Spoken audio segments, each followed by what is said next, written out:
Hi, I'm Jim Gabe, founder of Citizen Arts. Welcome to our new episode of In Their Words, What Public Officials Do for Us. This series takes a close look at some of the vast range of people we service at the federal, state, and local levels. Why a close look? Because we entrust them with responsibilities and powers that affect our lives in big and small ways every day. And of course, public officials at the federal level are today being disparaged and valued as perhaps never before, as many are fired or reorganized in the public debates, their usefulness, numbers, effectiveness, cost, and so forth. If you haven't listened to our prior episodes, here's some of what you've been missing. A fire chief whose credo extends beyond the initial crisis to supporting and healing victims and communities. A state secretary of state who does far more than certify elections, for example, fighting cyber election misinformation. An interlude with a non-judgmental judge with insights into the noble role of those called to the bench. A coroner dedicated to giving voice to those who can't speak for themselves. A sheriff recognized nationally for his leadership in the oldest continuing non-military law enforcement profession.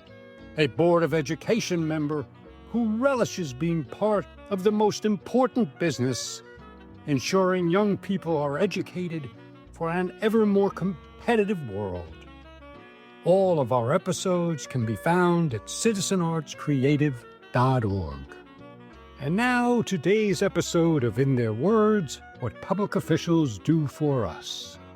Before there were dedicated correctional institutions, punishments for criminals were often performed in public and ranged from shackling and flogging to execution.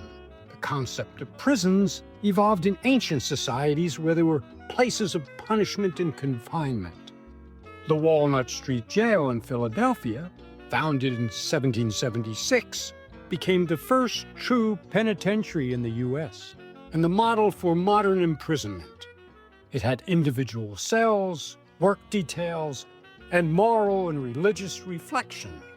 The word penitentiary derived from the Pennsylvania Quakers' belief in penitence and self-examination as a means to salvation. It stems from the Latin penitentia, meaning repentance. Two penitentiary models emerged in the U.S. The Pennsylvania system emphasized solitary confinement and reflection. The Auburn system in New York had prisoners working together at times and at group meals. Silence and discipline were the rule. Reform movements beginning in the mid-1800s advocated for increased emphasis on prisoner rehabilitation or correction through education, moral instruction, vocational training, and indeterminate sentencing, meaning minimum and maximum terms and parole eligibility. There are correctional systems in every U.S. state. They manage over 1 million people in prison or on parole or probation at any given time. The Nebraska Department of Correctional Services, the NDCS, dates back to the state's formation in the 1860s. We are honored to present its director, Rob Jeffries. Lock 'em up! From America's Wild West to today's wild politics, a quick solution for societal or personal problems. But Director Jeffries doesn't see it that way. 90% of the people who are jailed are eventually released back into society, and most of those people have serious mental and educational deficiencies and come from backgrounds of poverty and often discrimination. The penitentiary system is supposed to fix them up, get them ready to succeed in a normal life, send them home. Okay, says Director Jeffries. Difficult mission. Challenge accepted. This challenge has driven Director Jeffries to rise to the top of correctional leadership in the U.S. Welcome, Director Rob Jeffries. We thank you for joining our conversation about what public officials do for us. Thank you, Jim. I very much appreciate the opportunity to be a part of this podcast from the great state of Nebraska. Happy to be here. If I were looking at an org chart, where would the Nebraska State Department of Corrections be positioned? Well, we're part of the executive branch under the governor. Now report to the governor on all things related to the management, budgetary-wise, staffing, and mission. Looking at that org chart, is there an area where I might be seeing security, public safety, or is it a cabinet level position? I'm part of the cabinet level position. There's a Department of Public Safety and Corrections and State Patrol, and some of those things fall under one public safety officer. We all report to the governor. We've had the pleasure of speaking with district attorneys, sheriffs, fire chiefs, people who interact fairly frequently with the public. But I would say that's probably less so with corrections, even though corrections is every bit as critical as those other areas. So I'm going to get down in the weeds with my next question. How is the Nebraska Corrections Department configured, structured? And so, great question. And you're absolutely correct. We are that unknown entity in the criminal justice system. Usually folks are locked up and they're forgotten about until they get out and what have you. So I oversee nine prisons and a parole division. Our mission is to keep people safe, maintain public safety by providing rehabilitative services and making sure that people are provided with the right program at the right time so they can be successful when they go back out. We have a division that oversees the medical, behavioral health services, education, religious services, vocational, all those things to help with rehabilitation. Then, of course, we have the custody side, which is the security side, which maintains the order of the facility to make sure we're keeping everybody safe. And we have the reentry piece where we prepare people based on their program completion to be successful at transitioning back out into the community. And we have the parole supervision that oversees all the community supervision as well. How many people are on your staff? I have about 1,400 staff, and we have a population of about 5,725 as of today. What are the various types of skills represented on your staff? It's like any community. We have those who are responsible for the security and operations day to day, keeping people safe. We also have all the program components, which provide the education, the behavior programming, also the mental health. I might add that at least 60% of our population are on some type of mental health caseload. And then we provide medical services to those who have long-term medical conditions, everything from diabetes to high blood pressure. And then, of course, we have our administrative staff, the accounting, making sure people are paid correctly. We have libraries. Everything that you would see in a small town is how you would manage an agency with different municipalities to govern each particular prison. How many people would be working on what you call the program side, like health and education? Each facility has a cadre of corrections officers. They have a cadre of medical staff, mental health staff, programming staff, and also case managers to help facilitate that individual that's going through the system to make sure they are on track to get all the programming and all the resources they need to fulfill their sentence and get them ready for transitioning back out into the community. And in that area of medical and health, we might have psychiatrists, psychologists, social workers, people like that? Yes.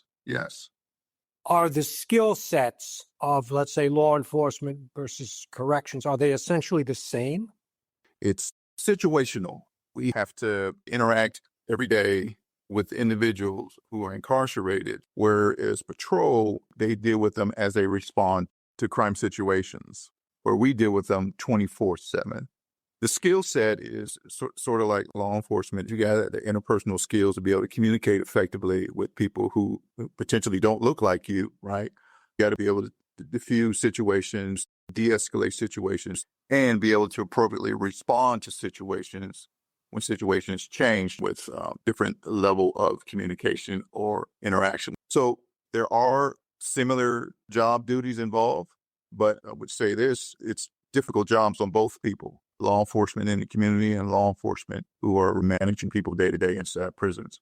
The concern comes when people incarcerated inside the facility don't behave appropriately, and then we have to respond with a level of force to correct that non-compliance. Sensitive, potentially tricky, dangerous situations. If I'm going to be a policeman, I go to a police academy. Where do corrections people get their training to work as correctional officers? For each new hire employee, we do screening. They have to go through a rigorous background check, and then they have to go through a rigorous 8 weeks of training before they are placed on post. We have some on-the-job training, and then we have skill sets that we need to make sure that we keep them abreast on annually. So there is annual training on top of that initial training when someone's first brought on board. We have an academy here. We have staff that are well-versed in all things related to interpersonal skills, use of force training, everything around how to deal with difficult people, difficult conversations. And not only that, just learning how to relate with people who, as I mentioned before, may not look like you. You're talking about people who might be black or brown or whatever. Yeah. And come from a different culture. When we think about the makeup of our correctional agency and the staffing complement, we would say we would teeter on the 80% white staff with about 20% non-white staff. And then when we look at our prison makeup, it's a little bit more even. So we would say that our population is about 55% white here in Nebraska and about 45% black or other color. And then some of these prisons are in areas of the state that are more rural. And when you look at the population, a lot of them are not coming from those rural areas. They're coming from the inner cities. So there's a whole lot of learning curve and understanding each other that needs to be taken into consideration. We're dealing with a population that does not look like us. Picking up on that, what would be the most important personality attributes you'd be looking for somebody who's going to be working, let's say, on the prison side as opposed to the program side, the healthcare side? People have to be confident in who they are to be able to engage with other people who may not look like them or who could come from a different background or who are there for crimes that we could probably have a bias against. We really have to have core values in place, like the importance of treating people as people. And there is professionalism, the ability to learn, and the ability to want to be part of a bigger system, a team atmosphere. And I can't say enough about the people here because we have got a real strong emphasis in making sure we're developing our people to be leaders and making sure we're taking care of their staff wellness, because this is a difficult job because the threat of violence is constant. How about your role? What would you consider to be the key responsibilities that you have as director? I spoke a lot about being confident about yourself, but you have to understand what your purpose is. Once you understand what your purpose is and what you're providing, everything else falls in place. For instance, I believe that my mission is to make sure my staff are trained up and make sure the population is getting the right program at the right time so they can be successful. This is how we can change some of the outcomes of people. Changing behaviors. I'm wondering how you've seen that evolve in the correction system since you got involved. Have there been changes in recent years? Is this pretty much based on more historical kinds of developments in correctional thinking? I've got 30 years in the system, and I've seen where it was just lock up and, have people serve their time. And I've seen how it has transitioned into being more programmatic and understanding that people need to address their needs to be successful. And so that's where we get into the clinical programming. But then there's this shift when we start talking about second chances and start bringing some of the outside resources inside, which is your education, your secondary education. And then we look at second chances about how we're preparing people to be successful, like taking a very, very strong emphasis on reentry and making sure that we're setting people up for success by developing partnerships in the community with employers, with housing development, with substance abuse counselors and all that stuff, and making sure there's complete wraparound services once people are released. That whole continuum shows a shift about investing on the front end of people when they come in the front door. One of the other pieces that has changed is we are now using peer facilitators to help us with cognitive programming. I want to make sure I understand what you mean by peer. Is this peer from outside the system, or are these peers within the system? I'll say yes to both. We do have peers that are trained up inside all of our 9 facilities. We also use those who have been previously incarcerated to help facilitate programming. Those who have been through the system who can help facilitate the transition of someone to be successful, just like they have been successful. Would they be qualified to be, let's say, parole officers, or do they work with the parole officers? We have an awesome program here we call Vocational Life Skills, where we partner with community providers on the outside who hire people who have been previously incarcerated, who help facilitate transition and programming in and out of our facility. They work with our parole officers. They work with our reentry specialists. How do you sign up community? Let's say it's a business, might be a not-for-profit, whatever it is. How have you brought them into a mind frame where they feel comfortable hiring people who are coming out of the system? Oh, this is awesome. It's almost like we prepared these questions for me. That's okay. So we have launched a new way of thinking here in Nebraska. It's called Transform Nebraska Network, where we have created forums where community partners, our reentry specialists, our parole officers, our probation department, our parole board, those folks that have been previously incarcerated and everything, we create a forum that talks about those hard things like, what do we do to help facilitate somebody with the Department of Labor? What do we do to help facilitate somebody to get their license back if they have been suspended?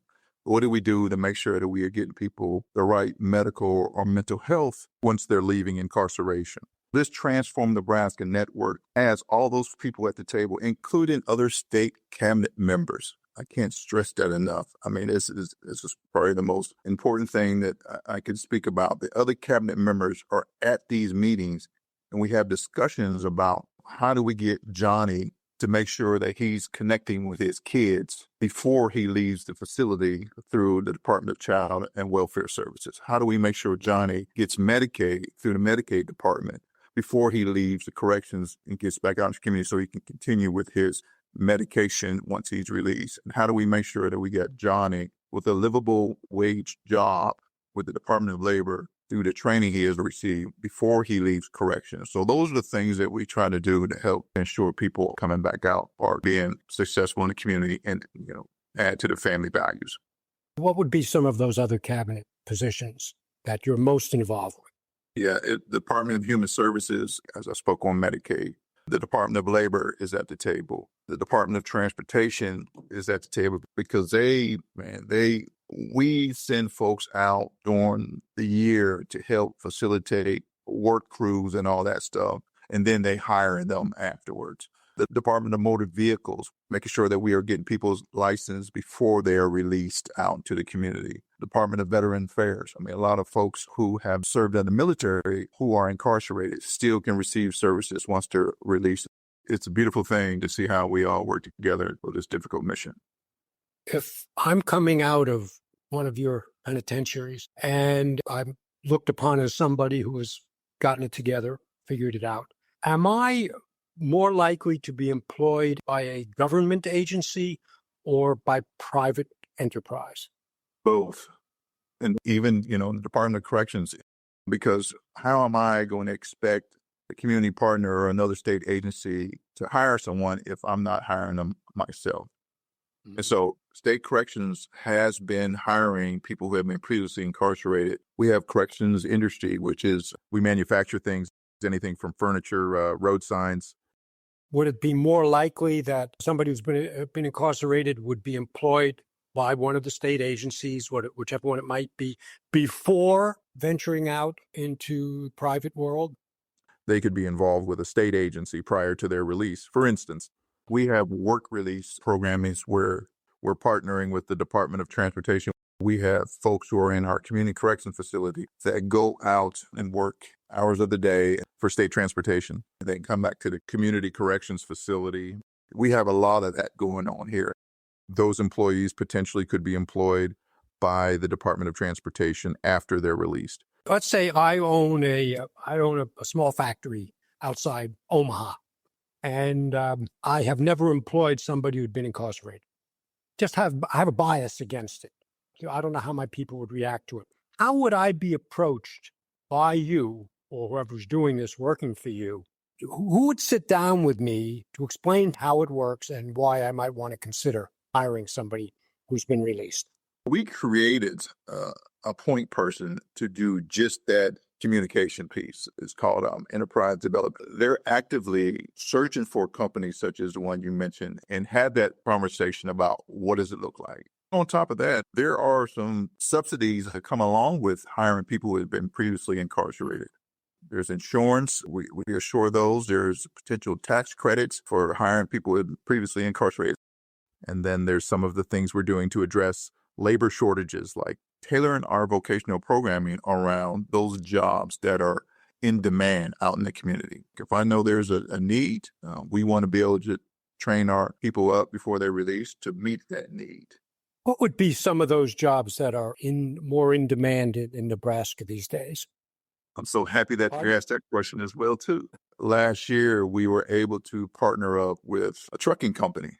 We were able to partner with the city of Lincoln mayor's office as well, too. And we got folks involved in CDL, commercial driver's license programming, to where we had a cohort, I think it's up to about 42 now, of people who are still incarcerated at our community corrections centers who have got their CDL and they are employed. And they're able to leave the facility with $80,000 jobs the next day.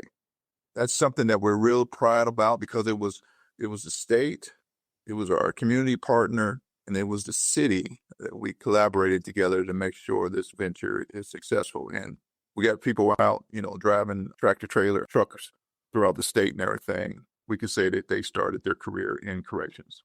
Do you find, as you travel around the state, that perceptions of the range of things done by corrections and what they're trying to accomplish with these people who have been imprisoned, do you find that the perceptions have improved, that people have better understanding and maybe have fewer stereotypes about corrections?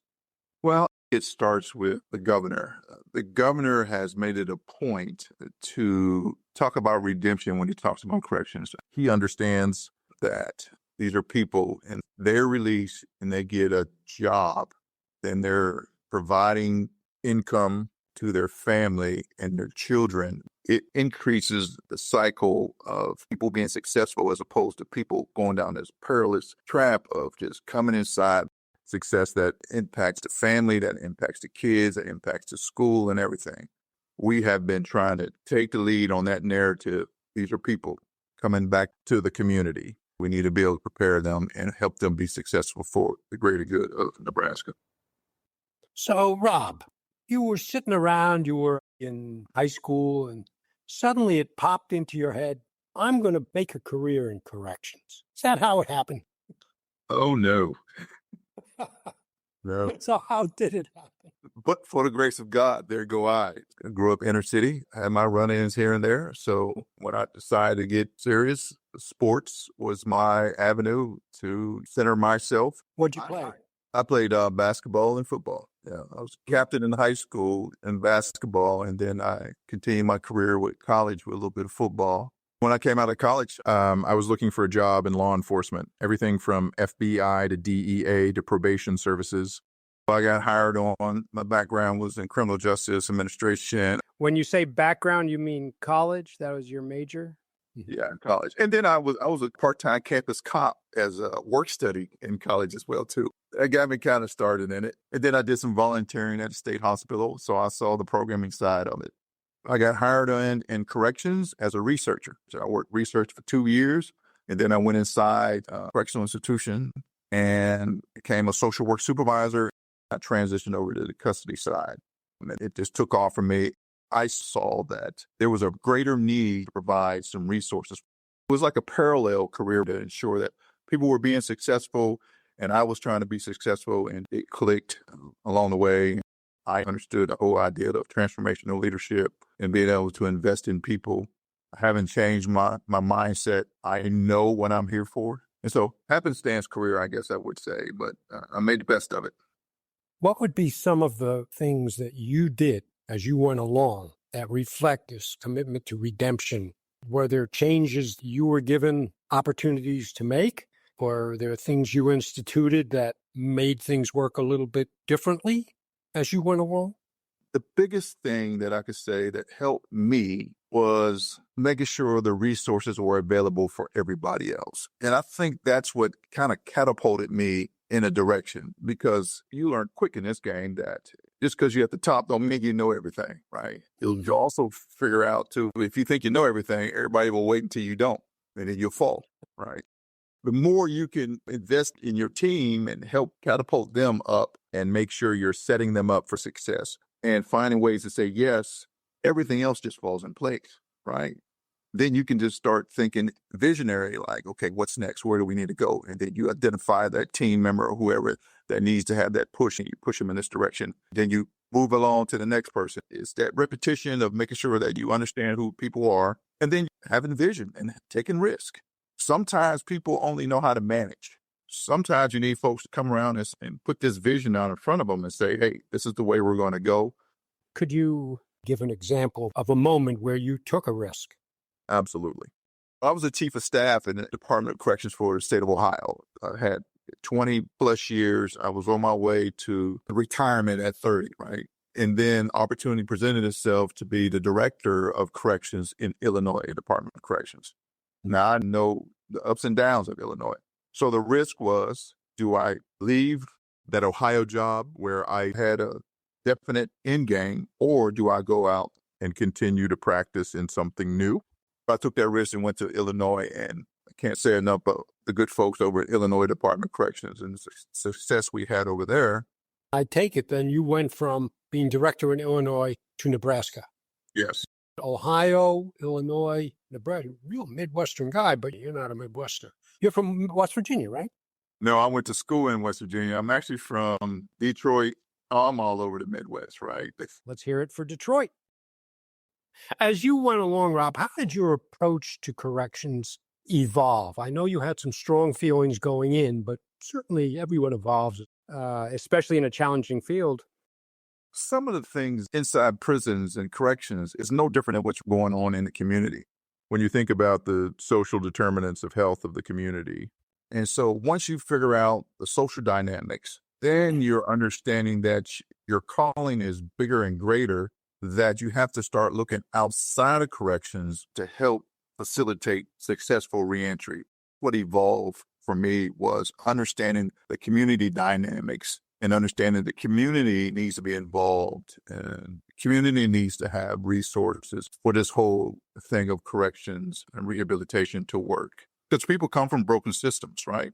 These people are the result of a societal ill that comes to correction, and then we have a whole bunch of people in the area that all these needs have to be addressed. And then once we think we have that addressed, we send them back out to the same community, all right? So that's where the real work is. And the more corrections in which we all do, understand that dynamic, then we know how to start addressing the root cause and how do we help facilitate people going back out to that environment. There's been an enormous amount of research about correctional practice. Do you draw on that research? Absolutely. I mean, think about corrections. It's a science, right? People commit crimes for a reason of X.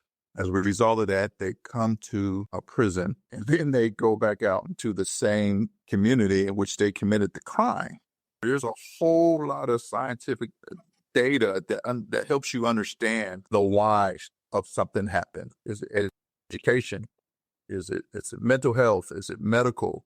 Is it job, unemployment? Is it community and all that stuff? So all those things is what we try to help facilitate inside corrections. And then we want to get their mindset ready to go back out into the community. It's a science, and you got to use data. I try to manage that agency based on research so we can be better informed. Which, of course, brings up the research world of the moment, which is AI. Does that enter into the way you do research, the way you manage corrections? Is it helpful? Yeah, there's investigative research that we can use AI tools for. An AI engine can help us quickly pull from different platforms to give us an investigative report. We can do AI with case management. Think about that as opposed to having somebody with potential subjective interpretation of policy and requirements for program and everything.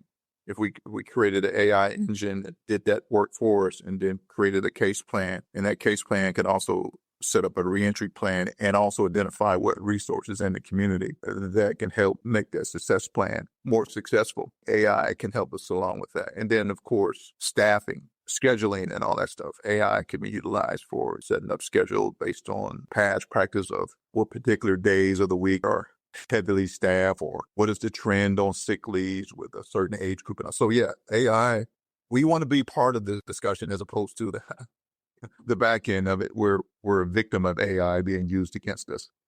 A lot of what we discussed seems to be the foundation for why you were selected to be president of the Correctional Leaders Association. Can you tell us a little bit about that? I am so proud of being elected as the president for Correctional Leaders Association. This is all 50 states, directors across the nation. This is an association that helps develop us, helps invest in our training and identify what our pain points are so we can come up with solutions collectively. And we also have some large county jails in there too. New York City, D.C., L.A. County, Houston, Pennsylvania. We're able to meet with the administration at Capitol Hill about our issues related to corrections, and the Federal Communications Commission about cell phone jamming, and the Federal Aviation Administration about drones. Our voice in D.C. helps us be successful in fulfilling our corrections missions. And we've got association committees to focus in on staff wellness, healthcare technology, and a lot more. We try to get on the front end of issues. So it's like training for us that goes on 365 days a year. We have conferences for different regions and conferences on specialized topics as well. We are the subject matter experts on things corrections, and we like to be at the forefront of everything related to corrections. As I understand it, you also are chairman of the association's Racial Disparity Committee. I love that committee. That's where I touch into my research background. A lot of times you put data analytics in front of a problem and you identify what are the variables we want to measure. Then you see real results as a result of understanding what the data tells you. For example, this Racial Disparity Committee, we partnered up with the Council on Criminal Justice. We have had a national perspective on everything related to race and criminal justice system. We looked at corrections program completion, restrictive housing, and reentry. I just use those three as an example. Each state was able to present. So, for instance, programming in one particular state would show that they had a higher dropout rate or they had a low participation rate. When you start deep diving into why that was, then you get to see, well, maybe we have unfair policies that hinder somebody from being part of a program if they or a certain age group or something along those lines.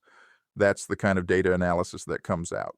Some of the presentations from that committee gave us a holistic report about particular crimes and how long people are being sentenced based on their particular race. Was there a situation you've been in that was particularly challenging and the outcome may have been particularly important for your development or had an impact on other people? When COVID hit, COVID took all the conventional thinking on how to manage an agency, threw it right out the window. You had to manage an unknown threat and, oh, by the way, keep everybody calm and push people in a direction where the outcome was unknown. COVID was the most challenging time, I think, in my career. Just when you thought you had it figured out, then it became, well, you can be asymptomatic, so everybody can be infected. So you had a potential for mass casualty, and you didn't even know that procedures you put in place were actually helping people. On top of that, the George Floyd thing happened. So you had two compounding things that pushed you to the limit, and you quickly had to get over yourself about woe is me because you were responsible for leading people through these difficult times. Not only leading people who didn't want to be at work because they wanted to, take care of their family, but also people feeling like they were mistreated and being a person of different color, what have you. There's something to be said about leading through adversity. You have to dig deep to be able to guide people through it and hold yourself to a higher standard to help get through that. It was probably the first time in my career that I felt like my job might be too challenging to handle. And then I had a couple of people coach me through it. And I was a better person for that because I was able to be transparent about how I knew how difficult it was. The whole leadership thing went out the door for a minute there. And I was like a vulnerable person. I had to dig deep. Like, what is my purpose? Right. So get over yourself, young man, and let's get at it. And it was one of those rude awakenings. And I've grown for it. So things like that obviously are life altering in some ways. You learn about yourself as a leader. Let's think about the Rob 20 years ago or 30 years ago and the Rob Jeffries director we have now running the state corrections system. Where's the difference in your thinking? How have you evolved? 90% of the people who are incarcerated are going home. So are we going to set them up for success?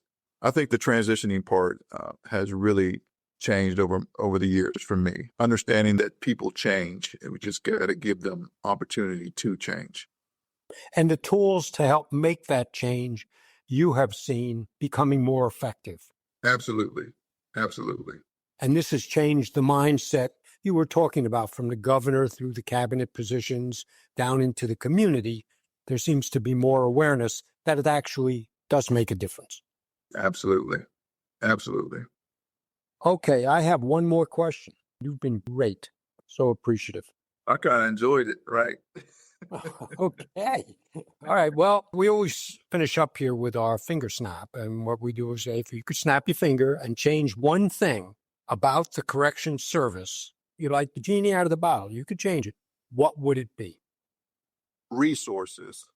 Corrections should not be reviewed as an afterthought. It should be resourced appropriately to address its mission.